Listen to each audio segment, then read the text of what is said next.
الفيديو ده مهم جدا لكل الشباب اللي بتتمرن وبتقعد تسمع عن حاجه اسمها ريكفري سيشن او جلسه الاستشفاء، وعارف للاسف تيجي تدور على الموضوع او تحاول تسرش عليه او كده تلاقي مفيش معلومات كتير عنه، او بمعنى صح مفيش ناس كتير اتكلمت عن الموضوع ده، بالاخص ناس محايده في النص، مش ناس هم اللي بيقدموا الخدمه دي فعمال يتكلم عنها بشكل ترويجي فقط. فان شاء الله في الفيديو ده هخرجك فاهم الموضوع كله وتقدر تاخد قرارك فيه سواء تعمله ولا لا، والابحاث اللي عليه وفي حاله هتعمله كل قد ايه. اول حاجه بس كده، اولا انا عارف ان في ناس اكثر علما مني واكثر خبره مني في المجال اللي انا فيه، ولكن زي ما انا قلت محدش من الناس دي اتكلم عن الموضوع ده قبل كده بشكل موضوعي، فعشان كده انا هغطي لكم الموضوع ده النهارده. اول حاجه بس كده عايزين نتكلم عنها، هو الريكفري سيشن او جلسه الاستشفاء دي اصلا بتتكون من ايه؟ قبل بقى ايه ما اقعد اجيب لكم الابحاث اللي اتعملت عليها وكل ده. اولا كده غالبا جلسه الريكفري بتشمل حاجات مثلا زي الحجامه او الدراي كابينج اللي هي الحجامه الجافه، والحجامه بصراحه تعتبر من الحاجات اللي من السنه النبويه بتاعتنا، وللامانه العلميه هي ملهاش ايفيدنس بيس قوي، او بمعنى صح لو انت مثلا جيت دورت عليها في حاجه زي جوجل سكولر او باب ميد ايا كان من المواقع اللي بتعرض ابحاث علميه، هتلاقي اي نعم في ابحاث اتعملت على الحجامه، ولكن الابحاث دي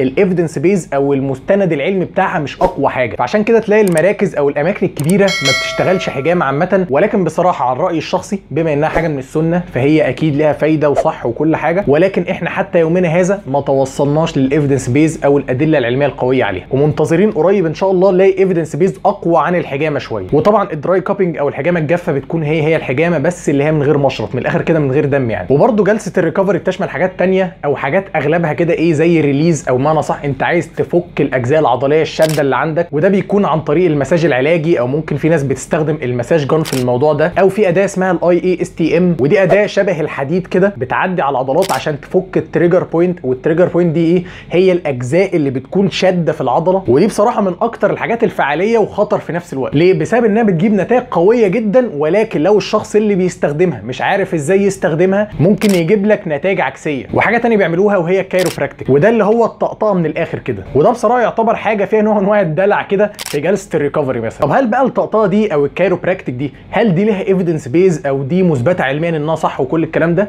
الاجابه اكيد طبعا، حتى اصلا في امريكا في كليات او زي ما تقولوا كده ايه مدارس للكايروبراكتيك بس، وفي اصلا عيادات بتفتح بتشتغل كايروبراكتيك بس، او بالبلدي كده ايه طقطقه بس. وحابب اقول لك اصلا اذا كان دكاتره العلاج الطبيعي اللي في مصر اسمهم فيزيو ثيرابيست مش كايروبراكتيك، يعني من الاخر مش بندرس حتى جوه الكليه ازاي بتطبق الموضوع ده، يعني اغلب اللي بيتعلم الكايروبراكتيك او كده ده بيكون في كورسات بره الكليه اصلا. وانا بحاول اقول لك الموضوع ده عشان اوصل لك قد ايه هو خطر، وده قد ايه الموضوع خطر، عشان زي ما انا قلت اذا كان الدكاتره في مصر مش دارسين الموضوع قوي او ممكن يطبق لك غلط اصلا، ما بالك بقى اللي بيعملوا ريكفري سيشن او الطقطقه دي وهو اصلا مش دكتور اصلا، تلاقي مثلا مدرب او ايا كان. وفعلا الموضوع بيكون خطر جدا، لان مثلا الفقرات اللي انت بتطقطقها دي بيكون جواه الحبل الشوكي او كده، فانت ممكن لا قدر الله تحشر عصب معين او تعمل ايا كانت المشكله، فعلا ممكن تعمل مصيبه في حاجه زي كده. وعشان كده مهم جدا محدش يطقطقك او يعمل معاك الكايروبراكتيك ده الا اذا كان دكتور ومتمكن جدا كمان.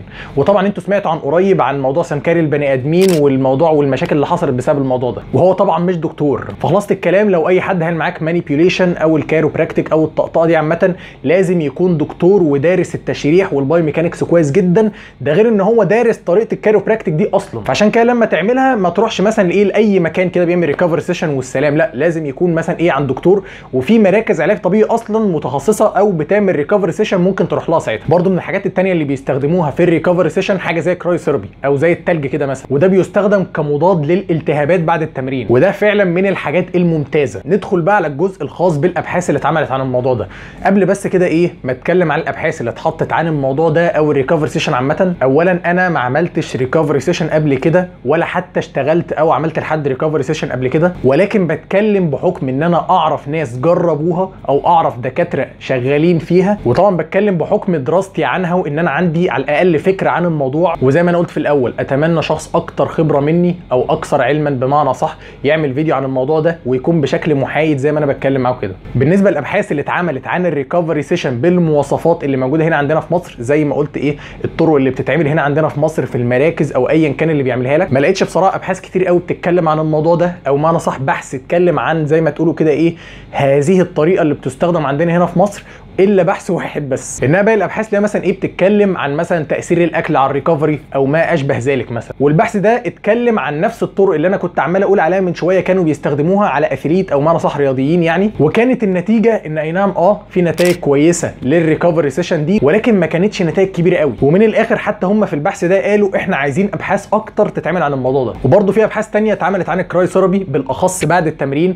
وده زي ما تقولوا كده من الاخر ان انت تاخد حمام ساقع او كده. وكانت النتائج كده باختصار ان الناس اللي اخدوا حمام ساقع بعد التمرين ده قلل من الالتهابات، وكمان زود من البناء العضلي مع الوقت. فانا اظن بصراحه نقطه الابحاث اللي انا عرضتها من شويه دي ما افادتش الناس برده ايه باجابه هل نعملها ولا لا. فانا هحاول بصراحه ارد عليكم بالخبره الشخصيه والكلام اللي انا درسته. الاجابه هي مفيده ولكن مش لكل الناس. بمعنى صح انت مثلا ايه بعد مده من التمرين الطويل بيجي لك حاجات زي التريجر بوينتس او معنى صح اجزاء في العضلات تحس انها شد او كده، وده بيكون غصب عنك من التمرين، وبرده بيتراكم عندك اللاكتيك اسيد جوه العضلات. فساعتها الشخص زي ده جلسه الريكفري بتكون مفيده. ولكن برده على الناحيه الثانيه انت مش محتاجها كتير زي كل اسبوع او كده. اللي ممكن يحتاجوا حاجه زي كده الناس البروفيشنال قوي طبعا زي لعيبه الكوره او مثلا شخص زي بيج رامي. ولكن ما تقلقش دول عندهم الطاقم الطبي بتاعهم وهيعرفوا يواجهوهم كويس جدا. ولكن انا وانت واغلب الناس اللي بيشوفوا الفيديو ده دلوقتي لا مش لازم تعملها كتير يعني ممكن لو تعملها مره كل كام شهر هيكون كويس جدا. اللي تقدر تعمله مثلا كل اسبوع وهيكون كويس جدا وفعال جدا ان انت مثلا تاخد حمام ساقع مرتين 3 مثلا كده في الاسبوع عشان يقلل الالتهابات او الانفلاميشن اللي بيكون بعد التمرين، فبالتالي يسرع عمليه الاستشفاء. وعشان تكون فاهم الموضوع كده تعالى اشرح لك ايه لازمه الحمام الساقع او الحاجات البارده عامه. اولا انت في التمرين بتعمل ايه بالظبط؟ انت في التمرين لما بتقعد تتمرن حديد او كده انت بتقعد تكسر الياف عضليه، فده بيؤدي ان بيحصل التهابات او الم في المنطقه اللي انت حصل فيها تكسير الياف عضليه ممكن تحس بيه ايه تاني يوم او كده. وده بيحصل بسبب ان الدم بيروح بكميه كبيره للمنطقه دي. فلما انت بقى بتاخد حمام ساقع او اي حاجه ساقعه عامه ده بيعمل حاجه اسمها الفازو كونستريكشن او بمعنى صح يضيق الاوعيه الدمويه، فبالتالي الالتهابات او الالم بتقل في المنطقه دي. وفي الاول في الاخر النصيحه اللي اقدر اقولها في الاخر او اللي انا عايز اقوله من الاخر كده يعني اولا اهتم المكان اللي انت هتروحه يكون معقم وكويس جدا ومكان موثوق، وانت تكون عارف الدكتور اللي هناك وتتاكد ان هو دكتور. ولما تروح ما يكونش هدفك ان انت مجرد بتعمل ريكفري سيشن او كده، لا اكنك مثلا بتشيك على نفسك كل فتره من التمرين، لان انت لما بتتمرن بيكون وارد يجيلك اصابات او ايا كان من كل ده. فانت لما تروح كل فتره بتشيك على نفسك. وبرده لو عايزيني اعمل فيديو مفصل اكتر عن الحجامه بقى بتفاصيل اكتر وكل النقاط دي يا ريت تقولوا تحت في الكومنتات، واشوفكم في الفيديو الجاي ان شاء الله.